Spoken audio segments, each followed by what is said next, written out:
This is just to welcome everybody to the next in our long series now of joint smart villages and LCEDN webinars.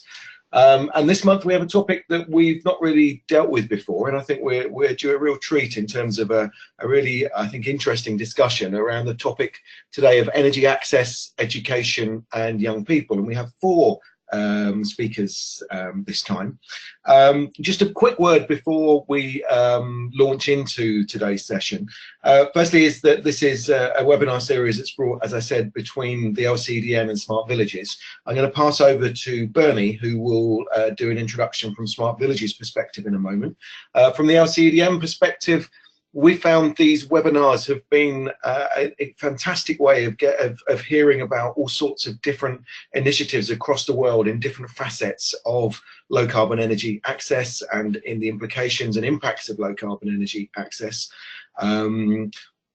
It's I think supplements the things that we do in face-to-face meetings, and actually it's something that we'd like to be doing more of. And one of the things we've recently been talking quite a bit about is actually the implications of everyone traveling to go to meet in big workshops and so on in the context of all our debates about climate change. So this is one way in which we can get people together, which has much less implications for climate change. But so without really any further ado, welcome once again to our session on energy access, education and young people. And I'm going to pass over to Bernie to say a few words now at the beginning of today's session. Thank you very much, Ed. And yes, as Ed said, welcome to everybody joining the webinar. This is a long-running series that has been run between the LCEDN at Loughborough University in the UK and the Smart Villages Initiative. So the Smart Villages Initiative has been working for the past 5 years to look at some of the options and opportunities around the world to bring energy to off-grid rural communities. But a little bit more than that, to look at how that energy can be used in a productive and innovative way to enhance the quality of livelihoods in the villages, but also to bring some of the sorts of services that people would expect to find in cities into a village context. So once you have energy and communication, for example, you can start looking at things like remote healthcare or access to financial services. So today's webinar is about some of those aspects, as Ed has said, and we're particularly interested to learn about some of the links between energy access and education possibilities, and also what this whole new development paradigm, having energy and technology in off-grid rural communities, what that means to young people, because they are obviously the future of these communities, and their interests are sometimes, I won't say often, but sometimes overlooked. So we're particularly interested to learn a little bit more about that. I'm sure everybody's looking forward to hearing from our wonderful presenters today. Before we hear from those, though, we're going to run a couple of little polls just to see where all the participants in the webinar are coming from, where you're based around the world, and also to see what sort of sectors you all work in, so that our presenters have an idea of who they're talking to and they can adapt some of what they say accordingly. So first of all, we will launch a poll for everybody, which is where in the world you are based, and you will see options appearing on your screen for the different regions of the world. If you just click on those, and then we'll see where everybody is from. We'll let this run for a few seconds longer.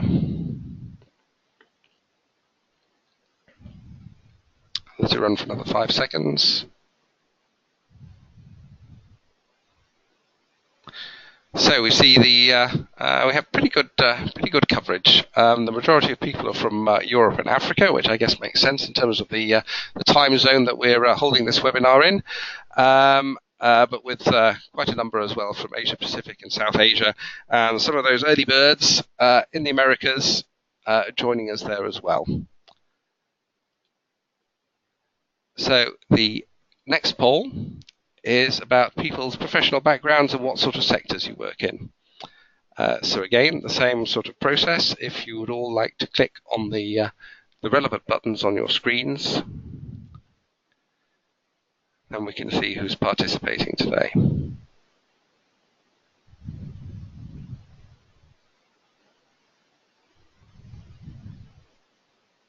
let this run for another 5 seconds. Actually, I don't need to because I can see that 100% of people have voted now. So that's a pretty even split. So sort of roughly 30% each from the private sector, from the research sector, and from the third sector, NGOs and non-profits, with the remaining 10% being those in charge, the policymakers. So it's a nice even split there across the different sectors. So thank you very much for taking part in those surveys. Just to explain a little bit about the structure of the webinar before we go ahead, we will have the 4 presentations, one after the other, each running for roughly 10 minutes. You'll see on your webinar panel that you have the ability to send in a question. That can be a general question, or it can be a question to a particular speaker. If you have any questions about clarification, specific points about what a presenter might have said in their presentation, or something that appeared on one of their slides, if you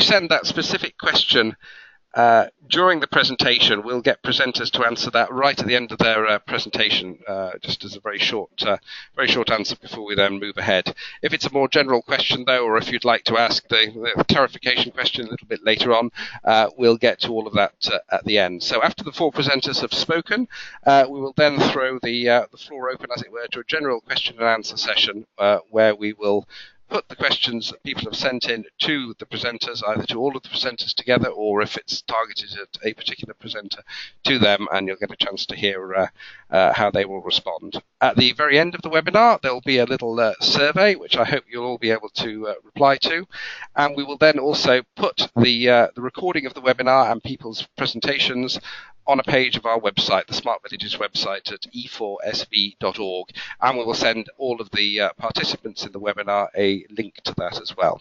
So without further ado, I'll ask Ed to launch and introduce our presenters. Thank you very much, and enjoy the webinar.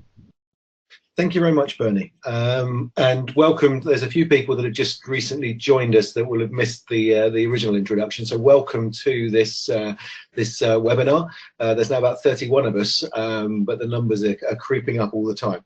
I'm going to start by asking Jiska de Groot to speak, and actually it's Jiska's fault in some ways that we're having this session, because this kind of stems from an initial discussion that we had when I was in Cape Town a little while ago, talking about the lack of research that we felt there was on these issues of energy access and education and young people.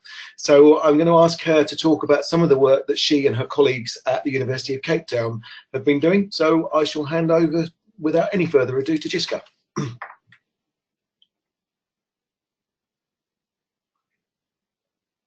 Okay, sorry everybody for that tiny delay. That was a few too many actions for me to complete in one go. But yeah, thanks for that very kind introduction, Ed. And yeah, thank you all for tuning into a Friday afternoon for another of the Smart Villages webinar, and especially, obviously, a presentation on children's energy use in low-income communities. Yeah, just before I go on, so myself and my colleagues, Debbie Sparks and Masha Morlak at the University of Cape Town's Energy Research Center, we actually became inspired to work on children and energy by one of my dear students, Shannon Lusinga, who in her thesis explored children's energy consumption, energy saving, and the factors that influence these in a case study in a township in Cape Town called Khayelitsha. And today's presentation is really building on her thesis work, because with her passion for her work, she got us all very enthusiastic about it. And yeah, just a quick run through of to the contents of today's presentation. I'll first give you a little bit of background, objective and methodology of the study, some necessary introduction to the case study site itself, and then a snapshot really of the key findings, because we don't have that much time to present a study, some ideas for further research, and depending on how Bernie and Ed decide, we might have some time for questions. So as a background, as we all know, energy drives most of our daily activities and economies. Sorry, Jiska, just to interrupt, you're not actually sharing your presentation at the moment. Oh, okay. That's very sad. Let me let me go back then. Well, you haven't missed any of our exciting data yet, but is it better now? We can see. Yes, there we go. Perfect. Sorry to interrupt. Hey, victory! No, that's worthwhile interrupting for. Don't worry about that one. So, as I said, yeah, energy drives are most of our daily activities, and this lack of energy access, as well as mitigating the effects of climate change, are really forcing us to think differently about the way in which we generate, save, and use energy. And moving on to children, because I have to do that quite quickly. Children play a central role in our society because they are the adults of the future, and access to energy really plays an important role in the development of children and adolescents. And energy transitions, therefore, really need to take into account the role of children in this transition, and as well as how their attitudes, behaviors, and needs are reflected in and contribute to the shaping of our energy futures. But most studies investigating energy use and saving have focused on adults. And this is the fact that children are really an important group of energy users and the decision makers in the future. And of the few existing studies, most of those have focused on developing countries, including Greece, New Zealand, some in the UK. And despite these very, very useful studies, which I'll be very happy to share with you, very little remains known about children's energy behaviors and what shapes the behaviors in developing countries. And yeah, this study really is our first effort to start addressing this critical research gap. And that's why our study sets out to explore the energy behaviors of children in our case study using a mixed method approach in a low-income community called Khayelitsha in South Africa. So yeah, our methods, the study was conducted using multiple methods to really explore the way in which children use energy. And firstly, we conducted a survey with children in grade 7, so say between 10 and 13 years old, as well as their parents.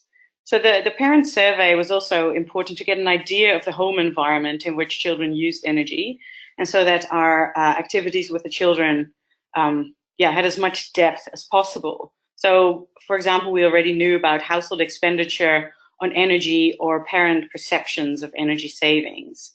We also spoke to the teacher and conducted a focus group discussion at the end to explore some of the themes that emerged from the other data in a bit more detail. And I'll finish with the energy diary methodology. And here's a little picture of it designed by Shannon.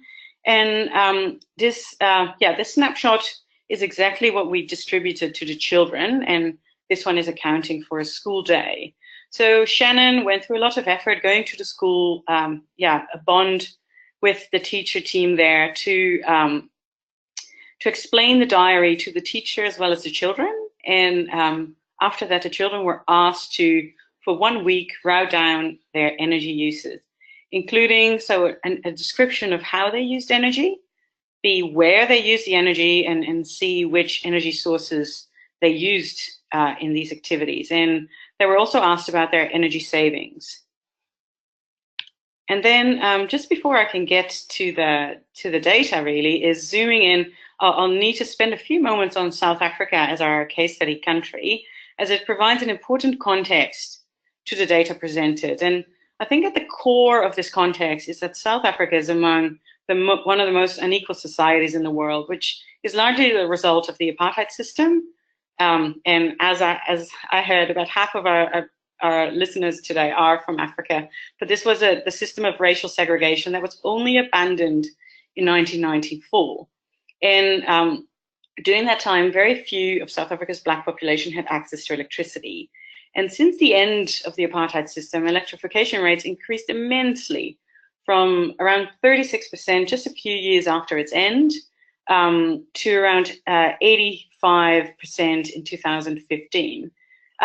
Yet energy poverty remains prevalent. So despite a lot of connections, a lot of people can't actually afford to pay for the electricity. And around a quarter of South African households still say that they have inadequate energy available to them. As a result of like this situation, a lot of different fuel users can be found in the case study areas. That ranges from sometimes biomass, coal, paraffin, and kerosene, and that is in addition to electricity and coal. And around 43% of households are using these multiple sources for lighting, cooking, space heating, and heating of bath water. So the case study site Khayelitsha itself is a low-income area in Cape Town, and this is where the children were based. And this community was established in 1983 and hosts around 400,000 people. The population is predominantly made up of Black South Africans and migrants from other African countries. And more than half of the people living in Khayelitsha live in informal areas or in somebody else's backyard, called backyard shacks. And this has large consequences for the type of energy that people can access, as well as its affordability. And unfortunately, that's a bit too much detail to go into now. But about the formal housing in which the other half lives, houses are often small, between 2 to 4 rooms, with often very large families living in these houses. And it's also, related to the theme of this webinar, it's a rather young township with over 28% of its population below the age of 15. Then energy use in Khayelitsha. So multiple fuel use, as you can see from the graph, from the table, is common in Khayelitsha, and it's very much depending on the type of activity. So, for example, where electricity is mainly used for lighting and cooking, paraffin is by far the most dominant source for space heating. And in addition to poor access to energy, delivery of other essential services as water and sanitation is also very poor. And really moving on to the key findings now before I run out of time already. So as expected, we found that children use energy both inside and outside the home environment, and exactly in those categories of cooking, lighting, heating, and appliance use that I spoke to earlier. And coming into cooking behavior, we found that the large majority of children, both boys and girls, were involved in cooking and preparing meals. And although this is something that has been reported in the existing studies, the type of cooking activities that these children are engaged with is very different. So that the children in generally more developed countries are allowed to prepare some small dishes or snacks using microwaves, ovens, for example, when baking with their parents, often under supervision. The children we're talking about, they prepare entire meals for families independently. So using electric stoves and kettles for hot beverage. So they have a huge responsibility in making meals for the family. So as a result, the majority of kids reported the use of stoves and microwaves to cook and warm food as part of breakfast preparations. So none of the existing studies with children in this specific age category and older explored cooking as as a specific energy activity. But the results from this study reveal that cooking meals for themselves and other family members is a responsibility that children were given at home. Then moving on to lighting behavior. Obviously, all children used energy for lighting, and almost all of them used electricity for that same activity. And when we went through the diaries, the switching on the lights was the most common behavior among the children studied. And also, this is no surprise, but it was very nice to see that this came with a realization that this is an active activity. Well, it's an activity of you switching on the lights, and therefore switching off the lights will help save energy. And the children reported a lot of, when I leave the room, I will switch off the lights because it will save electricity and therefore money. So in terms of heating behavior, the heating activities were very, very different when comparing to existing studies. So with regard to space heaters, over 35% of the children wrote in their diaries about the use of these heaters. And some used electric and gas stoves, but also quite a few paraffin standalone units were reported. And this is quite an important insight in relation to safety, because paraffin heaters are often associated with high risks. And although only 2 children reported the use of traditional heaters, so wood-fired heaters, discussion during the focus group revealed that all children were familiar with the heating type, even though they didn't use it in their own homes. But because most of the families in Khayelitsha go back during the holidays to the Eastern Cape, where their families reside, that when the children visit these areas that are often unelectrified, they know how to prepare and how to use these traditional sources. Then coming to water heaters, a lot of the children used geysers, which were switched on and switched off, or kettles to get hot water for bathing. So about 1/3 were using these geyser, but the majority, but the majority actually boiled water using a kettle to wash themselves, their siblings, dishes and clothes. Then appliance use was another one that we found some very interesting insights. So we found that several appliances that the children used were consistent with other studies, such as that by Toth, Aguirre-Bilchowski, which is like switching on TVs and video games, although to a lesser degree than TVs and radios. Quite a few children reported ironing clothes as an important energy activity. And the existing studies did not report ironing in any way as part of children's energy use. And this is, in fact, something we would quite like to go in a bit more detail in future studies, because these things relate to the different roles and responsibilities in the household that these children may have, and that are important to reflect in energy access or energy poverty alleviation interventions. And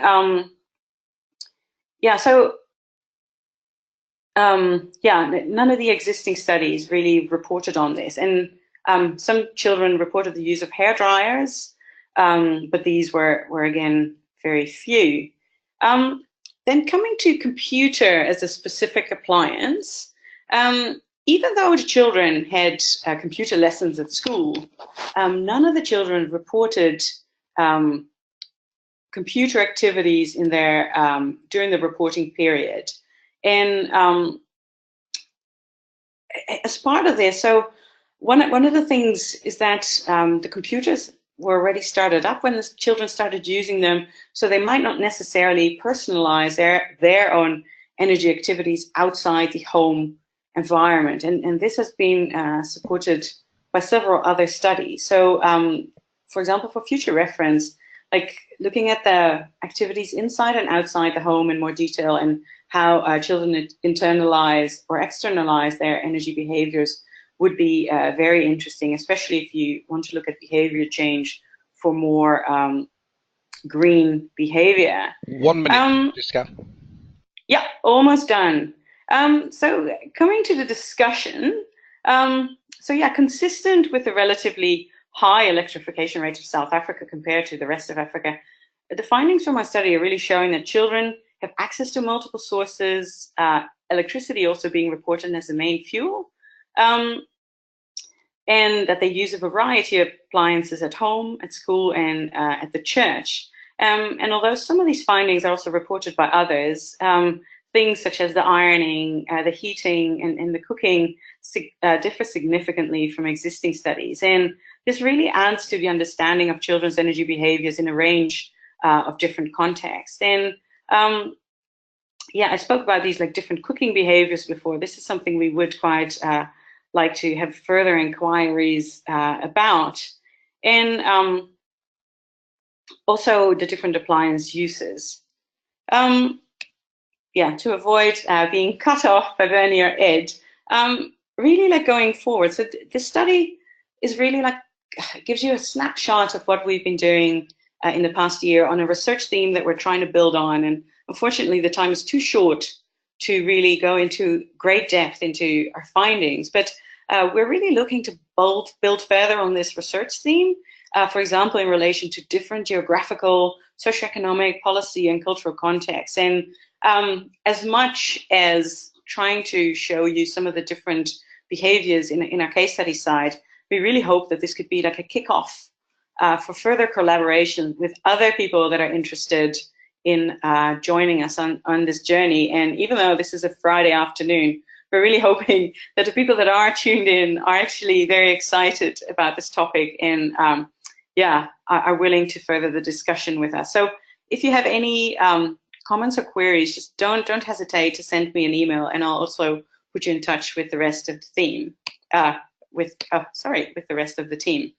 And yeah, I hope I haven't run over, but that is it. Jiska, that's fantastic. Thank you so much. And please, I think we will hopefully have an opportunity at the end to talk about where we might take research in this area forward. Just one quick question that came up from Faustina while you were talking, Jiska. She was talking about, I guess, some of the negative impacts of different access to different types of energy. In particular, she was focusing on the inhalation of smoke and so on. I just wondered if that was something that came up in the discussions with the young people. Not in our case, but I guess that will be largely the result of the fact that the cooking was largely done with electricity. So we would be very keen to explore this further, and we have a little bit of seed funding for this to see in peri-urban or rural areas or children in different countries where electrification is not so high, to see how this air pollution factor might come in. So how would be the best way for folks that are interested in collaborating to get a hold of you, Jiska, or Bernie? Is this something that we can manage through the system? What's the best way of doing this? I guess from our point of view, yes, if people want to contact us through the system, we can put them in contact with Jiska, but she also had our contact details there on the last slide, so I guess you're also happy for people to contact you direct, are you, Jiska? Yes, so please write it down in any query, anything you think, hey, this might be exciting. Let's have a chat to Jiska, Debbie, Masha, or Shannon about. Really just contact us. We're not very scary. I can vouch for that. I might think differently. Fabulous. And actually, staying on a South African theme, I'm going to move on to our second speaker, who is Craig Gibbs. I've only very recently met, actually not met, virtually met Craig in a Skype conversation quite recently. But Craig's been doing some really interesting work around approaches to education and the role of ICT in community development and young people. So I think rather than try and hash his introduction, he is much a better place to explain his background and what he's been working on. So I'll hand over to you now, Craig. Thanks very much, Ed, and hello to everyone who's joined the webinar. And I am working primarily in development work throughout South Africa, and while doing that, we identified that there was some serious problems in the rural communities. And so a lot of the focus of what I'm going to be talking about today is to do with rural environments in South Africa. And the focus, why we are doing that, is mainly because there's serious unemployment, and with the official unemployment rate in South Africa being around 27%, but unofficially in the rural areas, it could be between 80, 90, 100%. And equally, education, we find that in the South African context, because of the legacy of apartheid, there's a higher literacy rate of over 60% and a very high numeracy rate. And in the rural communities, it's even higher than what it is in the peri-urban and urban areas. And as a result, in the rural communities, you find that there's a lot of lack of skills, and there's a dire need for training and development. And people can't necessarily travel to the urban areas or to the cities to get that. But what happens after school, they then try to leave and find work in the cities. And that then has an impact in those communities, because you find that because the parents have moved away, a lot of the time they'll leave their children with grandparents or with older siblings. And that creates a whole sort of social problem. And so what we tried to do was come up with a plan where we could try and keep people in the rural areas, but at the same time train them and develop them and give them opportunities to start their own little businesses. And that's why you can see on the screen we've set up what we call a learning centre, an ICT hub within a community called Khayelitsha, which is on the border of KwaZulu-Natal and Free State in South Africa. And this was an old farmhouse, and we've put in Wi-Fi, we've put in 25 computers, and from that, we then invite the communities to come and do basic and advanced ICT training, so that they become more aware of the importance of computers and communicating through ICT. We then also have introduced things like PE and sport, whereby the curriculum is developed and it's aligned to the national curriculum, and the learners are given opportunities to play sport, but with that, at the same time, they're given a moral background and a series of tasks that they have to do that will actually help them. We also have developed programs, educational programs, that will help the teachers, and all of this is online. So they come to the centre. We provide a bus service if they don't have their own transport or if they can't walk to the centre. And for the teachers, we actually provide an online e-learning program for English as a first additional language, for natural science, physical science, and maths. And for different grades, and it's aligned to the curriculum. And we also provide them with model homework sheets, class worksheets, extension work, or remedial work, whatever they require. And on that, we also provide leadership and management support within the schools for the principals who are there, and so that they can actually come to the centre. There'll be a mentor who is either working remotely with them or will come once a month to actually visit them and talk through some of the issues that they have raised remotely. We are also very keen to help the youth, and so what we've done, we've actually put online a series of programs that they can access, such as learner content that relates to the subjects that they're doing in the school. But one thing that we've just introduced over the last month is something to do with career guidance, where they actually take a career guidance online program. It lasts for about an hour, and in that they do a maths test, an English test, and then they highlight their skills. And from that, they get a printout of job opportunities and what is required if they want to go into that profession. And we then provide remote support that will then help those learners identify what subjects they have to take in order to do that career, where they can get information from it, whether they should go on to colleges, do apprenticeships, all sorts of things to support them. And we also have community awareness, where the parents and the teachers and the learners get together and help the community in a variety of ways. So we've got sports clubs that we've orientated and can be linked to others remotely so that they can arrange fixtures and things like that. We have weekend cleanups where the community is told about the importance of waste and how they can actually use that waste And we did link with a big international company whereby waste was collected and then made into things like tables and chairs and other important things that they could use around the schools. In terms of health and well-being, what we've done is we've set up remotely so that people can come into the centre and download any information that they require about things to do with health. They can then take that back to their village, and when they're in the village, they can show the people there. And then once a month, we have a doctor who comes into the village and actually answers questions or is a service to them if they have any ailments. We do exactly the same type of thing for any legal issues. We have a lawyer who will come in once a month, and that person is also online remotely to deal with any issues that the community may wish professional help. One of the key things that we've been trying to do as well is help the community with work experience and work readiness.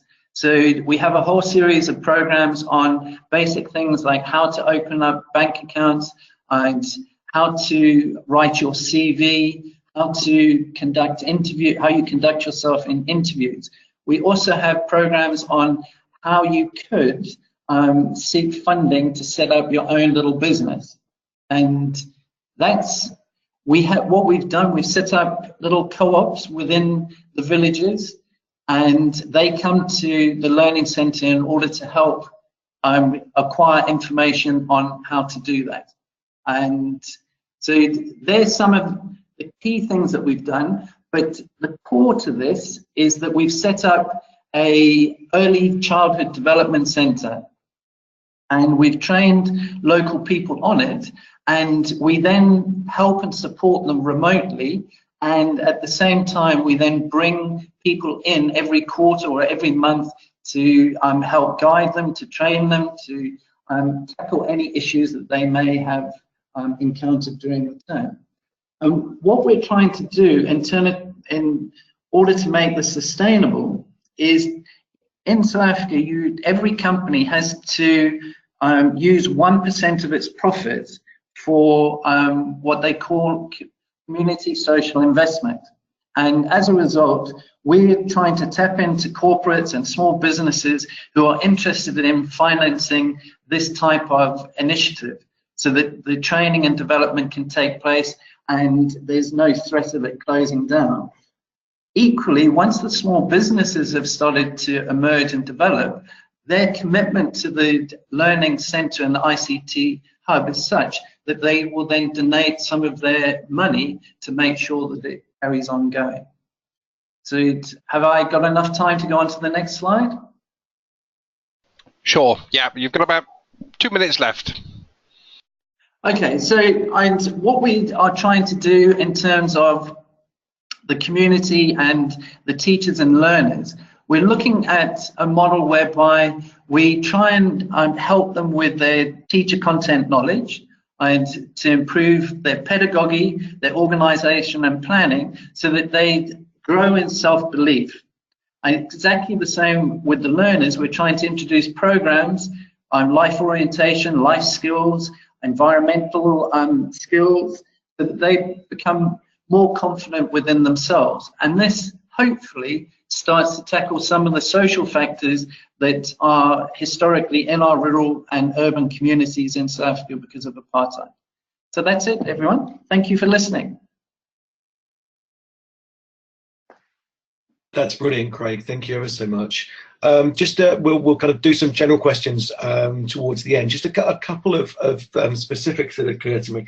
Firstly, Edgar asked a question about, I guess, the kind of data issues around this, and he's asked the question, how do you pay for the downloads with this? Is there a lot of data kind of management issues? And the other thing I was going to ask you is, and this is from a conversation that you and I had previously, these current centres are grid connected, if I recall. Perhaps you could just say a couple of words about plans for going into areas where there is no grid, and I know that there are fewer of those in South Africa than in other parts of the continent.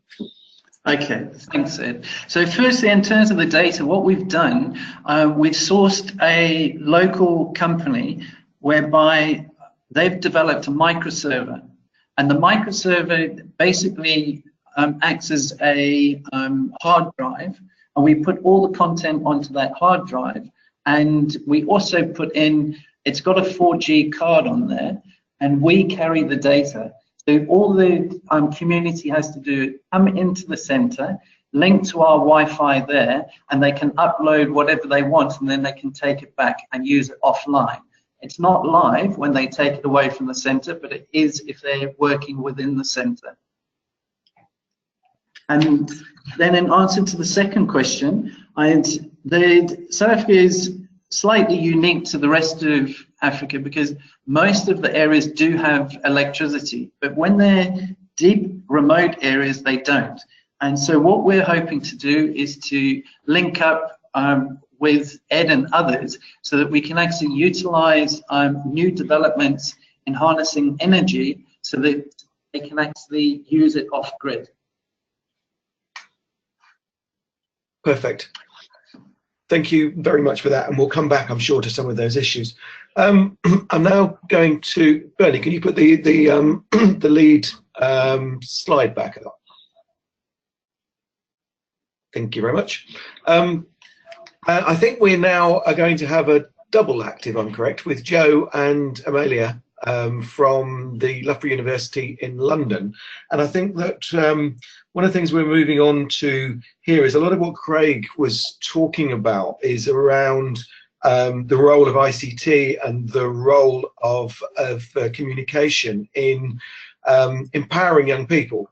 And this is an area that Jo and her team are specialists in and have a tremendous amount of experience in. So I'm going to hand over to Jo, and I hope I'm saying Amalia's name correctly, and ask them to carry on with the third presentation, please. Thanks, Ed. I'm going to kick off, and then Amalia's going to come in halfway through. Just putting my timer on to time myself. Yeah, so we haven't done work specifically on energy access, but as you say, we work in the broad field of communication and social change. And yeah, I think there's quite a lot of overlap with the sort of idea of an ICT hub. And in fact, we're going to end up talking about an approach or a concept and a method called communicative ecologies. But that started through work that we did with DFID, actually trying to understand how to understand and how to evaluate the use of ICTs in rural communities as part of communication for development. But just broadly then, communication and social change, obviously communication is an integral part of development practice and development research. It is given some attention through various different approaches. So communication for development, that can also be called development communication, communication for social change. We're using the term communication and social change. We don't have time to go into why we're using that terminology. But also ICT and development is a field that uses the same kinds of approaches, although quite differently. But you can say that in general, sort of for the broad field of communication and social change or communication and development, there's been an evolution over the years from a more sort of top-down diffusion model to more bottom-up participatory approaches. And really the focus on communication and development, communication and social change is about the processes of communication, of engagement, of dialogue. So participation is a sort of key focus for communication and social change, and issues around voice and listening are quite central to it. So communication and communication processes, we would argue, are central to approaches to democratization, access to education and health, and so on. And if I want to sort of go back to the beginnings of when I started to work on communication and development, and the emergence of this sort of concept of communicative ecologies, which I think is a useful tool, and it might have potential applications for research around low carbon energy use in developing country contexts. So this started actually with a work with funded by DFID, but a project fund. We were doing research funded by DFID on a project funded by UNESCO, and this was in rural Sri Lanka, and they were setting up multimedia centres, so introducing computer centres, a bit like the sort of hubs that Craig talked about, in various parts of the world, and they wanted to know how to understand and evaluate the effectiveness of those. So this was back in 2002, when there was a bit of a boom in setting up these internet centres, and they noted that the sort of usual approaches to researching and evaluating development weren't really picking up what they could see and they could understand anecdotally was happening. So we created this approach called ethnographic action research through our work with a rural community radio station that had one of these multimedia centres, these internet centres. And the idea behind ethnographic action research was clearly to combine an ethnographic approach with an action research approach, and also incorporating participatory techniques. Don't have time to go into that, but that's just where it started from, and where the idea of the communicative ecologies started. So I won't go into this, and I won't go into this. I guess we're going to share the slides. I want to really focus on the idea of communicative ecology. So, as I said, it's a conceptual and methodological tool to understand information and information flows and practices within the context of people's lives and social and cultural structures. So this is putting any sort of intervention, communication intervention or development intervention, into the sort of broader context of people's lives. And I'm going to hand over to Amalia at this point. Amalia, you'll have to tell me when to switch sides. Yes, thank you, Jo. Hi, everyone. So continuing from what Jo has said, what we want to propose here with the concept of communicative ecologies is actually a way of looking at the way communication and access to information and provision of information happens in the context that youth live. While we haven't been involved exactly with this kind of project, we have used communicative ecologies as a methodological tool, as a conceptual tool, also in an education project that we are going to introduce. And what we notice through this experience is that communication processes are interlinked in everything else that happens in a community, in a locality. So what we want to do with communicative ecologies is to propose a conceptual lens to make sense of these communicative processes, access to information processes, and to understand how to take action and maybe close the gaps or improve about communication, or propose new tools that could help close these gaps. You can go next. Thanks, Jo. And it is important, the very short account of the historical embedding, so to say, of ethnographic action research and communicative ecologies. These are very important because these are methodologies and conceptual lenses that have been developed in the field of communication for development. And they have this orientation towards actionable knowledge. What this means is that they are used in order to understand understand what is happening in a locale and take action, so that these insights are used in development projects.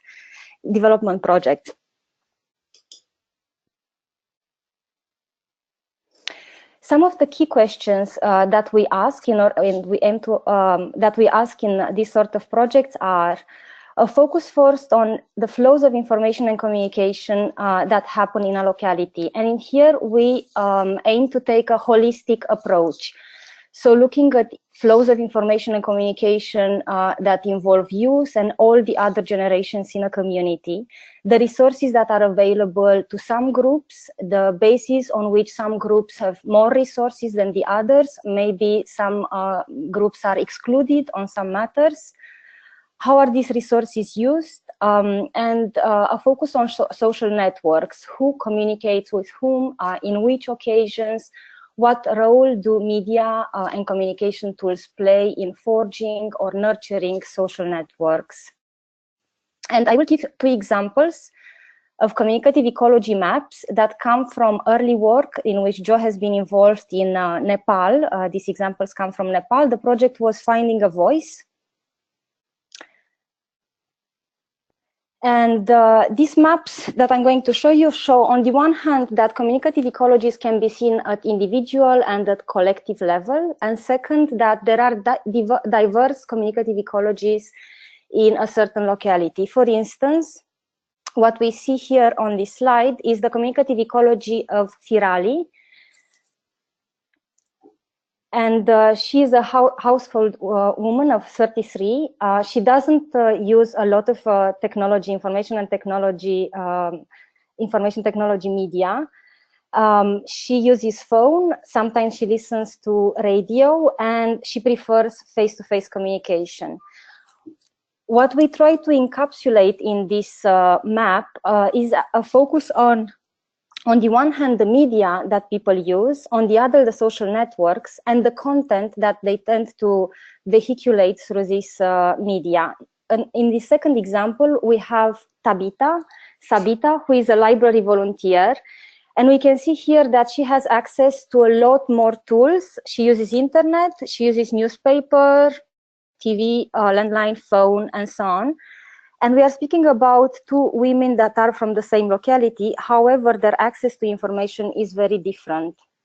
And finally, we can look also in the next slide at the communicative ecology of a collective, of a village. So we can see, take a broad view to understand what are the resources that are available to a village, what are the communication media that are available to people, in which instances, what type of content is accessed, and what kind of content is produced. For instance, in Finding a Voice, that's why the project was called Finding a Voice.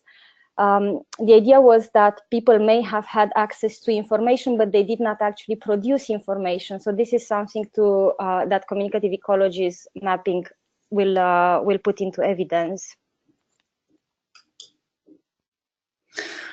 So I think I realise we're just over 10 minutes already, but I was just going to introduce you very quickly to a project that Amalia and I are currently working on that is about adult education and vulnerable young people.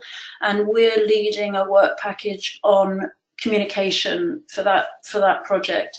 And the work package that we're leading is really looking at trying to understand the way that communication happens for young people themselves, so vulnerable young people or marginalized young people across the, several countries in Europe, and trying to see how that maps against the way that adult education providers try and communicate or do communicate with young people. So we're looking for the matches and the mismatches and the gaps in communication. So trying to understand communicative practices of vulnerable young people and how adult education providers who are trying to reach those young people currently try to communicate with them. And the goal is to try and provide better ways of sort of making that communication happen and making it effective.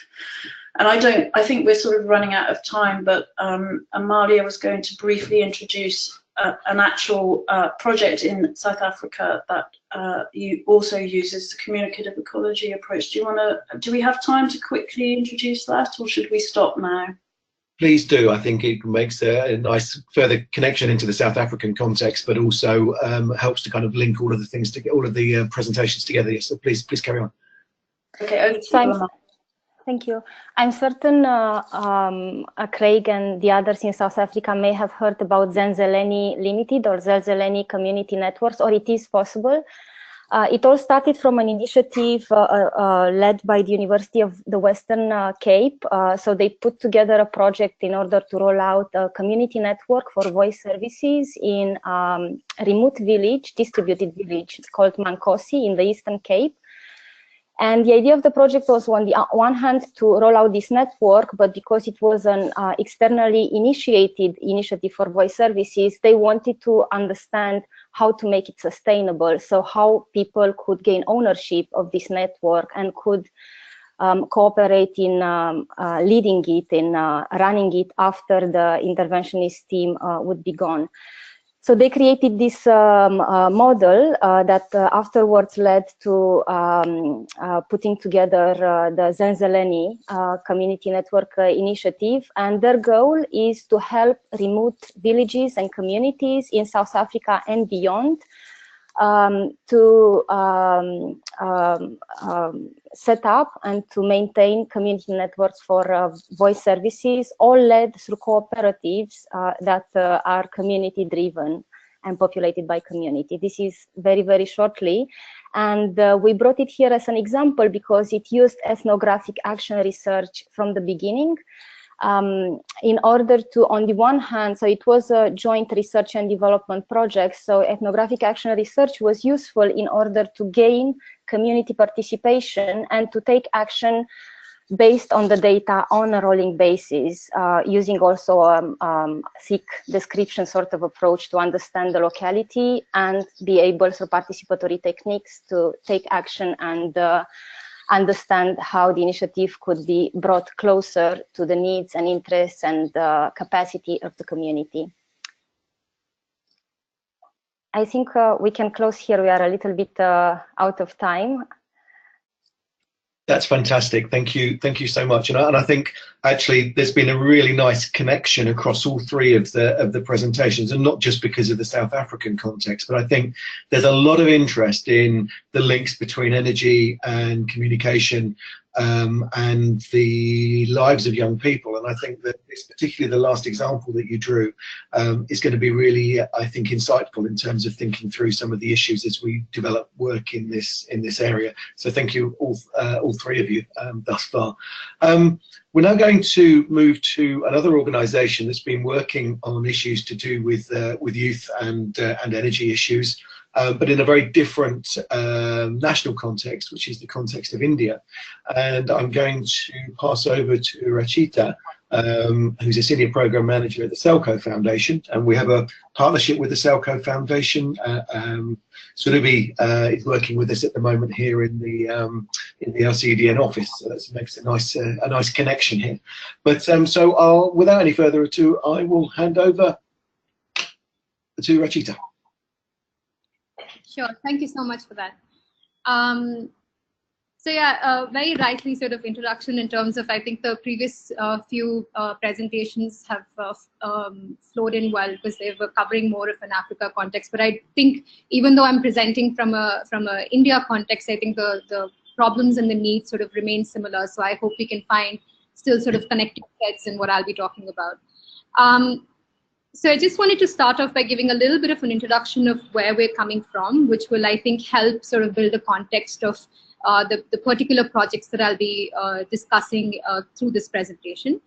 So first of all, at SELCO Foundation, we've been looking at access to energy primarily and how it can help improve quality of different services and lead to a more sustainable, decentralized, inclusive development for poorer or underserved communities. And these are across urban, rural, and tribal communities. So when we look at energy access, we sort of understand it mostly as a means to development.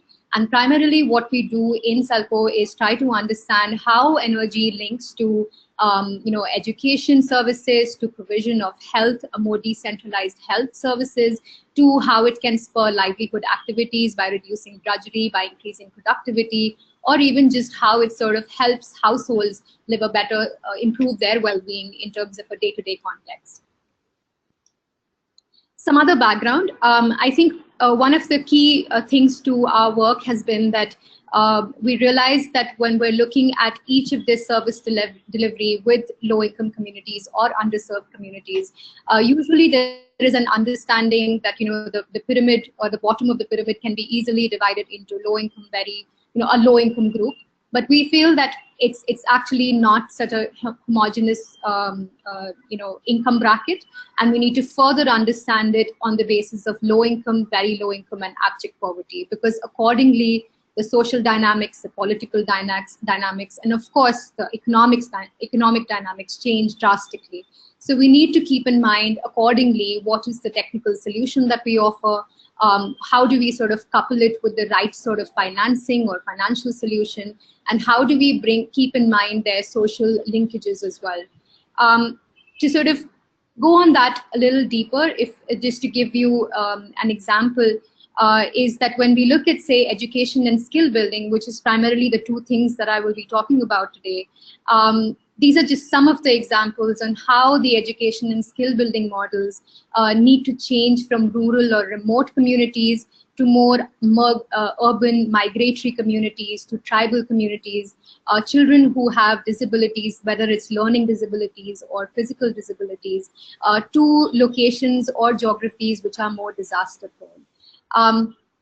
Obviously, again, if I go to the next slide to give you an example of how this understanding of typology translates into the design of solution itself, or how we're looking at education more at the community or the grassroots level.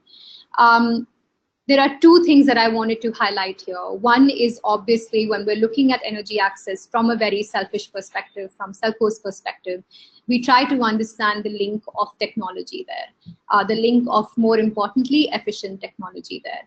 And this sort of ties into some of the presentations earlier in terms of how do we really understand the linkage of energy in different activities that are happening at the school, at the hostels, the residential hostels, or the colleges, or the primary schools or daycare centers. I'd also like to point out here that with our work, we've realized that when it comes to education, health, and livelihood, and trying to understand the connection of energy there, it's not so much about off-grid and on-grid anymore, but it's also about the criticality of the availability of energy at the right time. So if I am in a classroom learning at one point of time, or there is a computer class, for example, that is going on, and at that moment there is a power cut, then it does hamper my learning abilities as well. So we feel that providing decentralized renewable energy solutions at the source, at these schools, actually help build the quality of energy, which then in turn helps build the learning outcomes as well. So if you look at some of these examples that we've looked at, is that we first layer of basic needs that we look at the school level is obviously basic lighting, basic fans that might help improve the learning environment. But at the same time, when you go one step deeper, we can also start looking at the learning aids that can be made available at these schools. This primarily came about from the experience that all over India currently, and I believe all across the world right now, we've been primarily talking about how digital education, visual tools can actually help children remember better. But when we go back to a lot of rural schools, where actually the children are far more hands-on, they're far more sort of inclined towards learning in a more practice-oriented manner, we're still sort of looking at a textbook-oriented learning session or blackboards and things like that. So the use of audio-visual aids becomes really, really imperative in these schools. And that's where it comes about. How do we look at efficient projectors, efficient TVs, efficient computers, tablets, digital libraries available at these schools? The reason that I'm focusing on the word efficient here is because we have been primarily really sort of advocating for the need to look at efficient technologies, because in the end, if we look at efficiency of the technology, it actually helps to make the solar energy much more affordable as well. So it's really important to look at that aspect of the solution.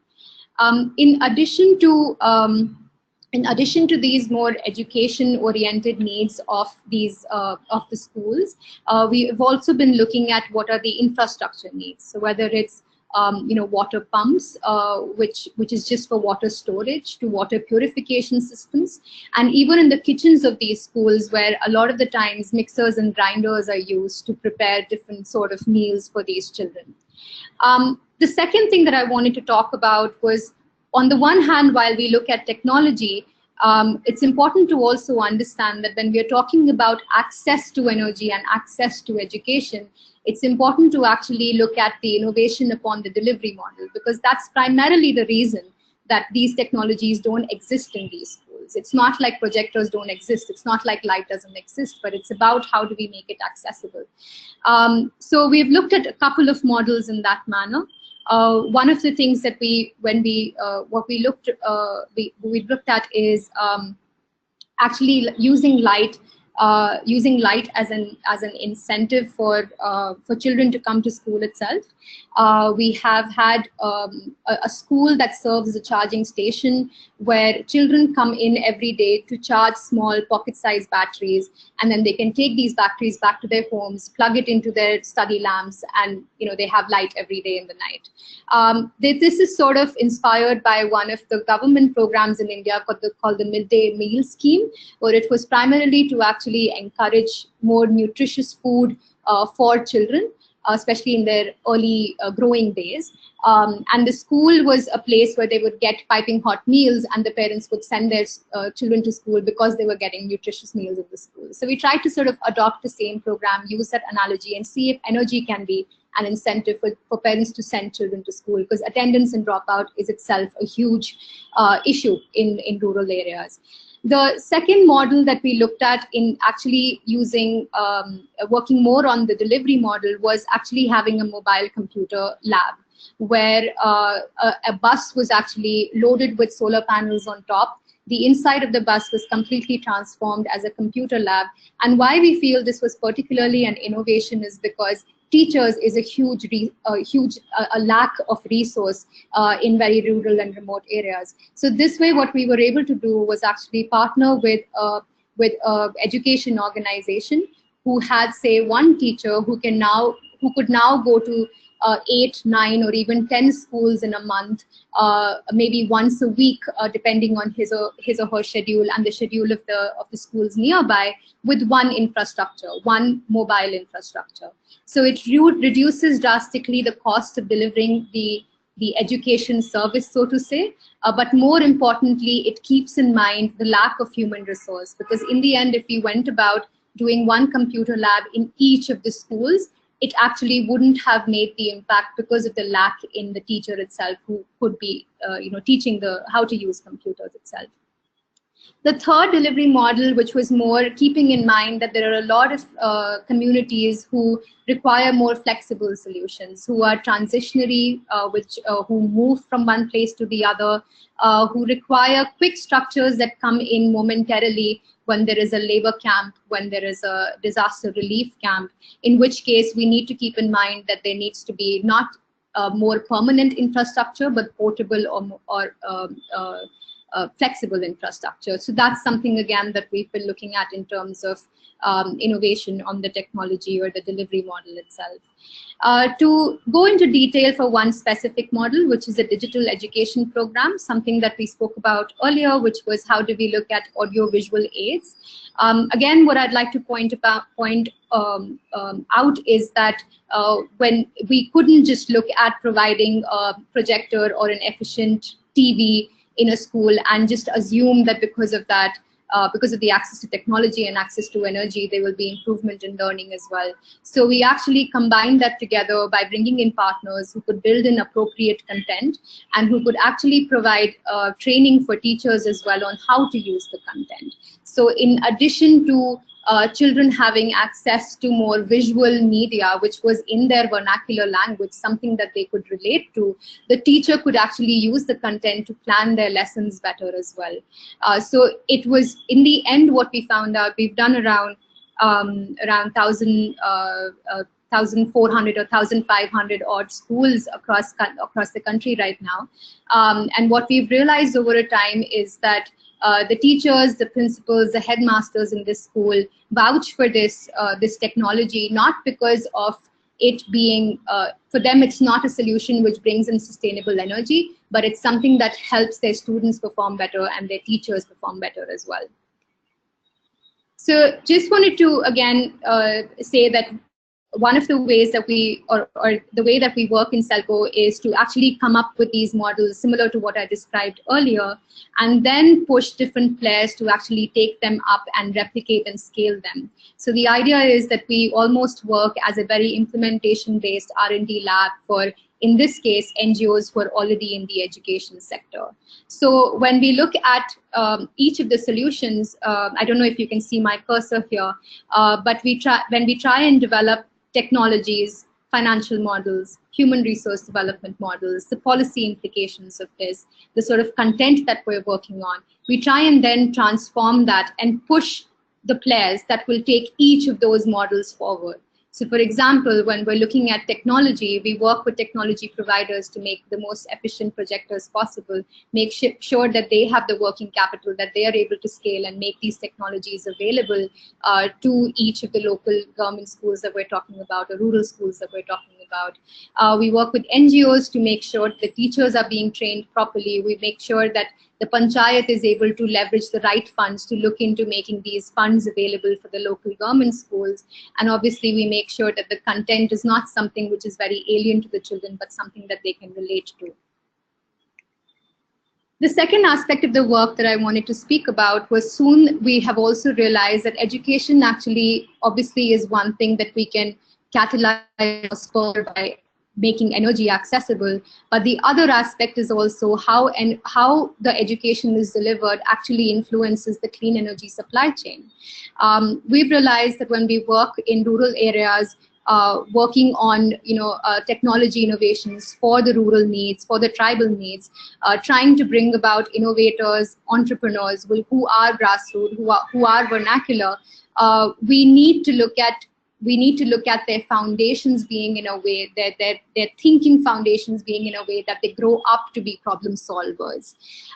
So here, if you look at the clean energy supply chain, what we feel is that to make sure that there is a thriving energy access ecosystem on which other development work can be built upon, we need innovators who come with a problem-solving aptitude, who know how to design in a human-centered fashion, who take into account sustainability and efficiency as a given, not as an afterthought, and of course, who is able to assess the need in the right manner. This innovation, we feel, then needs to be taken up by an entrepreneur who has the business acumen, who is a risk taker, but also who has an ecosystem that allows him or her to take the risk. And of course, the entrepreneur then in this case, because we're talking about more technology-related innovations here, needs a technical, expert or technical workforce with him or her as well, so that they're able to actually build the team and provide proper solutions to their neighborhoods, to their region, to their districts. So when it comes to this aspect of education, which is in a way completely different to the others that I described earlier, it becomes more about how do we look at content generation, how do we look at skill building centers, how do we look at different exit strategies for a class full of students. Some of them might be more technical savvy, some of them might be more innovators, some of them might be actually more of entrepreneurs. So here we work with around 16 skilling centers across the country. And again, there are a mix of the three types that I spoke about, which is some of them are primarily technical skilling institutes, some of them are entrepreneurship building institutes, and some of them are just working on encouraging more rural innovators, providing them with the right seed money, providing them with the right mentorship that they're able to actually come out with solutions that empower their own communities. Lastly, one of the other things that we also look at when it comes to encouraging young people and building this workforce who is looking at energy efficiency as a given and looking at innovation as something that comes very naturally to them, we also look at something like university engagement programs. So while on the first part of my presentation, I spoke about how we intervene at schools and primary schools. The second part of the presentation was about how we engage with youth, where it's about skilling and where it's about entrepreneurship. This part of the presentation is about how we actually form partnership between the more commercial or the more practitioners in the industry and the youth again, and the innovators, so that they're able to actually develop products which might be taken up by the enterprises or the different practitioners themselves. So this was a project that was in partnership with 2 design schools. The brief that was given to them was about how do we look at energy products, renewable energy products. But while we say that the renewable energy itself is sustainable, how do we really look at the components of a renewable energy solution also being made from a material that is also sustainable? So it was really introducing the students to the aspects of product design, but also exploring different materials, trying to calculate embodied energy of different materials, looking at local techniques that are available, and building actually usable energy components from there. So what you see on the left here is more like study lamps that can be used for the Light for Education program, which I spoke about earlier. And then using natural that you see here, versus the second picture where you see where the problem brief was actually to look at design of a street light, where they used a bamboo primarily as the lighting pole here, which was again trying to see how we can replace the metal, the large amount of metal that is used in the current structures, that is. This is just the first step.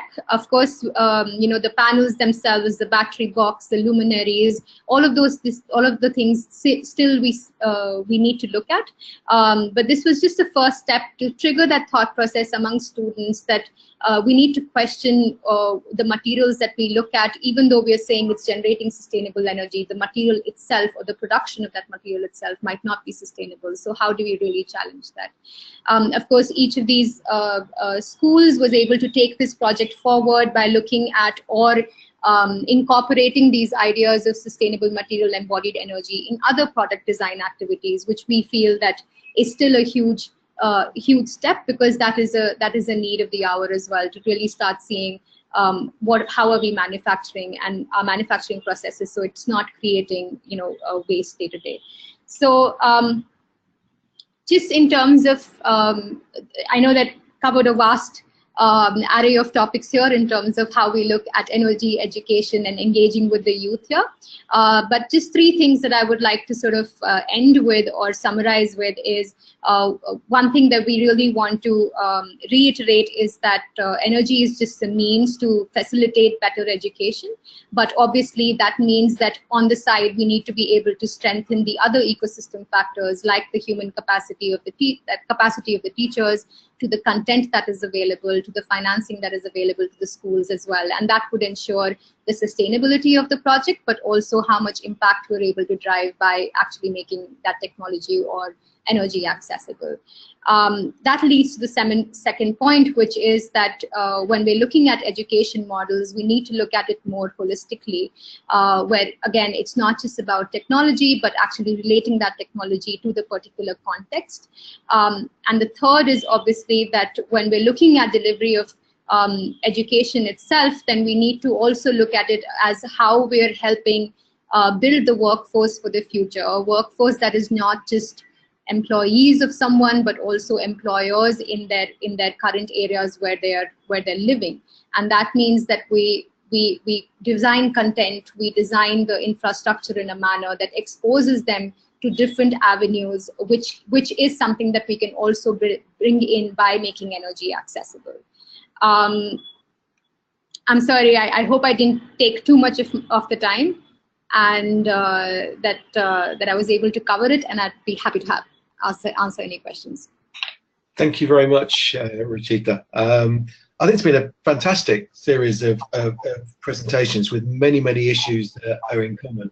I've actually stepped on Bernie's toes here because I think he was going to do this bit, but I just got so excited that there was a couple of things I wanted to throw in here. I think we've got about 15 minutes or so to try and pull together some themes and to get some discussion going. And I think maybe what we'll do is give an opportunity to each of the actually, Rachita, could you turn off your microphone because I think we're getting some feedback. Sure. Thank you. But if we, so what I think I'll do is go around each of the speakers and give them an opportunity to respond to what the other speakers have said, but also to pass on a couple of questions from the floor, as it were. So perhaps to return to Jiska initially. And one of the things I was particularly interested in was Rachita's focus on training and capacity building as another aspect of the relationship between energy and youth and empowerment. And just wondered if you wanted to say a little bit about the thinking within one of the other initiatives that I know that you're involved in, which is the Transforming Energy Access Initiative. I just wondered if you wanted to kind of draw some attention to some of the things that you're hoping to do over the coming years in relation to that. Yeah, so first of all, thanks all so much for the presentations, because certainly for me, like a lot of inspiring ideas and how we could move this forward. But yeah, so for those of you who don't know, the Energy Research Center is also involved in this big project called Transforming Energy Access, and we are working on skills and expertise development as part of this. And yeah, we have had your organization in focus for a while for that as well, to really just see how we can build skills and expertise required locally to scale up energy access. And I think in relation to really our children's theme, yeah, it would be really interesting to even at a younger age start thinking about how we can build those leaders in communities to make sure that whenever we do scale up energy access and are engaged in development on the ground, that that actually is done on the ground and will train a new generation of leaders that can that can really start moving the needle. So I find this very exciting, and I will definitely be in touch with you to discuss this also further, and how we could maybe work together to have some of these things happening. Fantastic, thank you very much. Moving on to Craig again, we've had a few questions from Jackie about the kind of sustainability of the model that you're putting forward. So she asked whether it has the capacity to be self-sustaining, and also how receptive private companies are about contributing parts of their profits towards the centre. So kind of what level of willingness is there?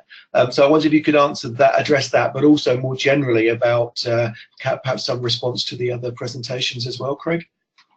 Okay, so firstly, in response to the other fascinating presentations, thank you to the people who gave them.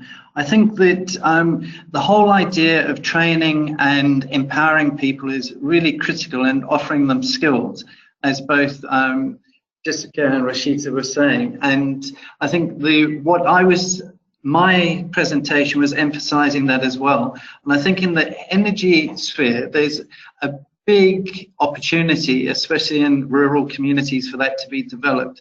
And that leads on to answering the question about sustainability.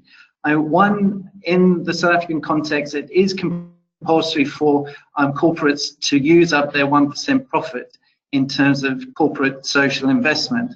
And so if you have a worthwhile project or program that they can see that it helps in terms of youth development, they can actually get funding back if you're an NPO, a non-profit organization.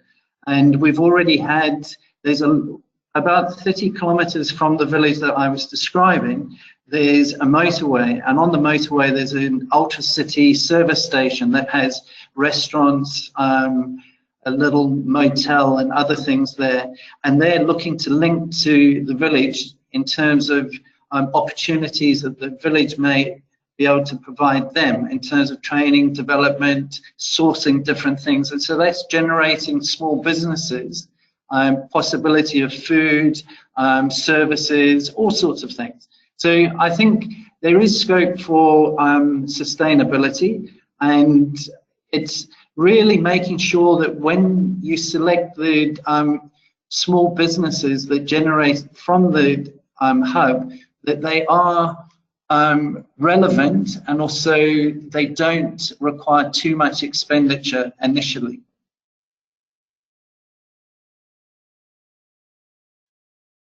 Am I still online? Yes, sorry, that was my fault. I'd muted myself, and I was talking away and didn't realise that I'd muted myself. Thank you. That's really helpful. Joe and Amalia, I wondered, you've come into this from not from the energy background, and given us a really, I think, insightful presentation on communication and approaches towards communication. Hearing what's been said in the discussions today, I wondered if you had any kind of thoughts about how to bring together your kind of approach to work specifically looking at the kind of off-grid energy sector. So I could start, and then Amalia can add to it. Yeah, I mean, the communication for development or communication for social change is a sort of broad, multidisciplinary sort of space, but it tends to, the work that I described initially, the sort of ethnographic action research stuff and the projects that came out of, were very much focused on sort of media interventions. But the project that we're working on currently, the education project, is an education project, and we're bringing a communication component.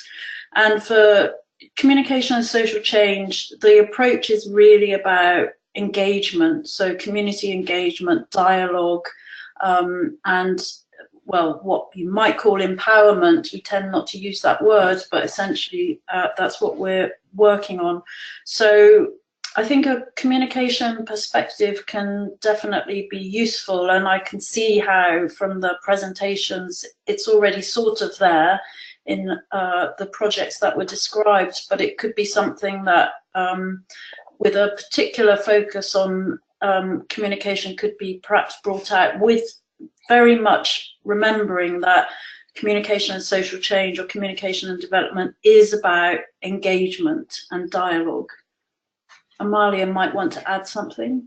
Yeah, just building. So I completely, I just build on what you have said now, Joe. That what I see as well, joint ways of working together with these methodologies and conceptual lenses and so on. On the one hand, there is the media intervention sort of side to it. And on the other hand, there is the better understanding, like new ways of looking at things side to it. And I was struck by the presentation of Craig and Rachita, that both spoke about, spoke, and also it was obvious from the whole presentation, this idea of going holistic, of looking at things, the way they relate education processes with energy access processes, with communication processes, and so on. And on the one hand, I think there is always a need for a conceptual lens to make sense of this complexity. And the experience that we had in this European project, EduMap, which is just research project, so no intervention, no action-oriented component.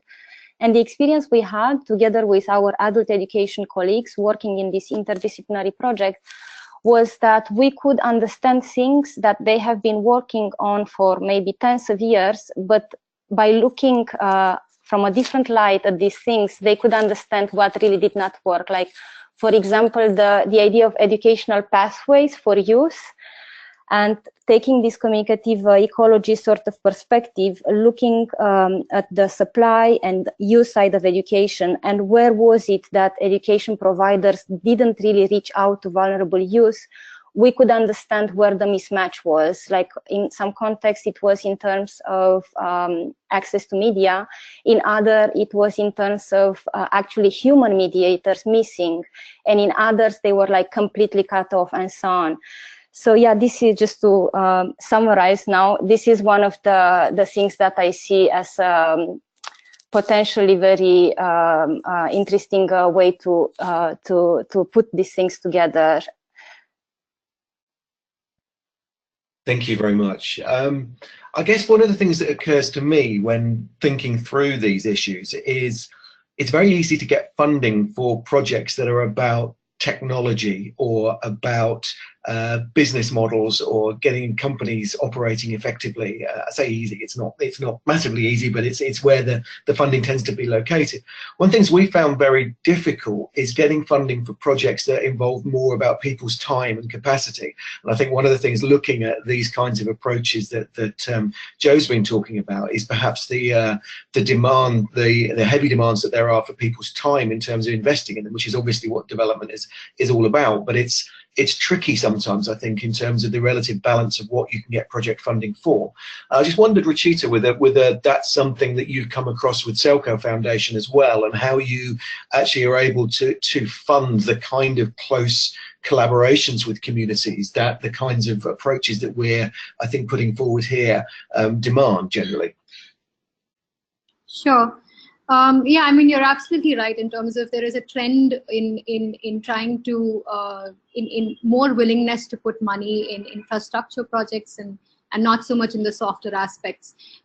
What we have noticed, or what we sort of always propagate for is when it comes to health and education interventions, it needs to be, it can't be based on a very commercial financial modeling or business modeling, and we need to sort of understand the financial sustainability of the project from a state or a national level. That's been our primarily sort of way that we've been going about it, where we almost sort of refuse to do it as just a technology-driven project, but we actually, whenever we're raising funds for it as well, we look at it as a 5-year project where we build in the cost of training, the cost of hand-holding, the cost of servicing and maintenance of the technology itself, or the capacity building of the staff in the schools in terms of how to do basic maintenance, because specifically here I'm referring to the energy system as well. One thing that has helped us, which I know might be missing in some of the other developing countries, is that we found a huge, we found a lot of buy-in from corporates in the country. India has a sort of a formal a Corporate Social Responsibility Act, or the Companies Act, which says that 2% of your profits need to go into more social impact projects. Education and health specifically have been projects that have been is quite well funded by corporate CSRs under their CSR programs, that is, and we've been able to actually leverage that in most cases to make sure that they're able to design their programs from this holistic perspective and actually provide this or fill this infrastructure gap to in these rural areas. Another thing that has helped in is that when we look at maybe unlocking more local funds from the local government institutional bodies, which is funds that are already allocated to them for infrastructure, and we want to use that for these sort of projects, what has again helped is that there is this match funding that many a times you're able to get from the corporates. So that means that if it's a project for maybe say $1,000 or so, 500 of it needs to be unlocked from the local government, and the 500 comes in from a corporate. So it's less burden in terms of putting all the money or all the financial burden on the local institution, but actually sort of dividing it between different stakeholders or between different players. What we're looking forward to is it's been around 5 years that we've been doing some of these programs, specifically the digital education program, and we actually are in the process of trying to really understand what have been the implications in terms of impact on the ground, and also if there is a way to actually include this sort of infrastructure in the way the budget is allocated for education or for the rural government schools itself. So that's something that we really want to do and would be a good way to exit out of it. But currently we're doing it as I described just previously.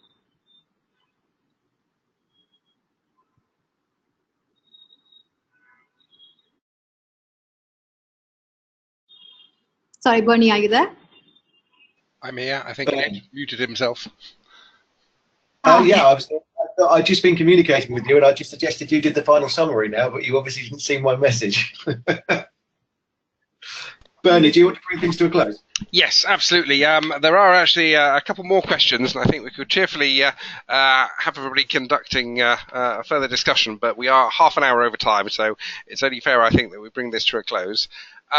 So thank you for all our participants, and thank you especially for our presenters to share with us those very different aspects of the topic. But as Ed has been saying, I think they fit together very nicely in terms of yes, their slight overlap in terms of different aspects of the South African equation for some of them, but also showing how those different things can somehow be brought together to provide for educational needs and to enthuse young people in the energy access and education story.